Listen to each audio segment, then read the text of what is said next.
The word of the day today is bully. Nobody likes a bully. And John Tortorella's days of bullying are done in the city of Philadelphia, and it's a great thing. I'm wearing my Flyers orange today with pride, even though it's opening day for the Phillies, because I'm proud of the organization, Andrew DeCecco in for Ricky Bowe today, because of the move to fire. Not let him resign, and trust me, that was a thing. Because at first, it appears that John Tortorella's agent leaks out that it was a resignation.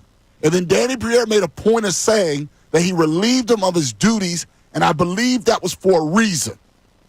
Because he was acting like a bully during a rebuild, which was not the way to go. Again, John Tortorella is not a bad hockey coach. He was tremendously miscast in this particular position. And don't worry, we're going to talk about the Phillies today, but I can't let that pass. So for people that may have missed it, this seems to be, in addition to benching Cam York for a puck going off his skate, what was the nail in his coffin of something that was probably building in Danny Briere and Keith Jones' minds. There's certainly going to be some frustration, but this falls on me. I'm not really interested in learning how to coach this type of season where we're at right now. But I have to do a better job. So this falls on me, getting the team prepared to play the proper way until we get to the end. And the other stuff, like it was like a sandwich where imagine you go get the best bread you can find. And whatever you like on your sandwich, if you're a Mayosman, if you're oil and vinegarsman, if you're a mustardsman, but then in the middle of the sandwich was garbage. And then you had the other bottom piece of the bread be the best bread. So around all the responsibility that he was taking, quote unquote, he said he's not interested in doing his job. During a rebuild, he said out loud that he's not interested in doing his job, which was to coach a rebuilding team and teach. And for that reason, he's no longer here, and it's the right move. Again, he can move on. He may win a Stanley Cup with somebody else, but he was never going to win one here because he was much more comfortable bullying kids and acting crazy when they tore down his roster, which he should have known that was coming because they publicly announced it was a rebuild. And I've been saying this since he benched Couturier, that he should walk away.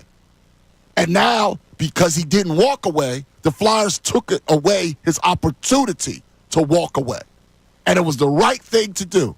And if you're going to be a world-class organization, you're going to have to eat money sometimes. So credit to Comcast. Full disclosure, they own the television station. But they ate the $4 million.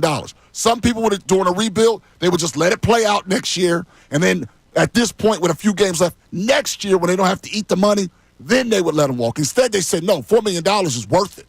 Getting that guy out of the building is worth $4 million. It was the right move. I'm very excited about it on this Therapy Thursday. I am almost as excited about him being gone as I am about the Phillies starting their season because I care about the Flyers and I want the Flyers to eventually get to that Eagles level. I want the Flyers to get to the point where they can win the equivalent of what the Phillies did with 95 games last year. You know, what's that? It's definitely more than 100 points. Man, when was the last time the Flyers had 100 points in a season? It's been a long time. And this was an important first step, and it's his own fault. He knew what the job was. He decided he wasn't going to do it, and then publicly out loud he said he had no interest in learning how to do it. For a lot of reasons, he needed to go. And, Andrew, I know people might pay you as a football guy, but sports are sports. Every situation for a coach is different, and they must be malleable. They have to realize that things are liquid, that things are fluid. They're not in stone. And he refused, and for that reason, he's gone. Well, it's not a one-size-fits-all, Ty. And the thing is, he knew, you said this, he knew exactly what it was. And when he made it clear that he didn't want to coach a rebuild team, it was very apparent to me that that was the end of the road. And I don't agree with his bullying tactics.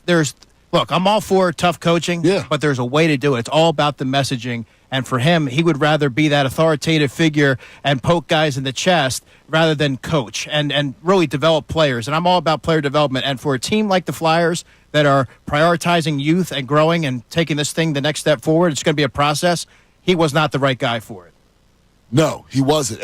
And here's another reason why he wasn't. You brought it up. You brought that up is younger guys you have to know are going to make mistakes. And it's just interesting.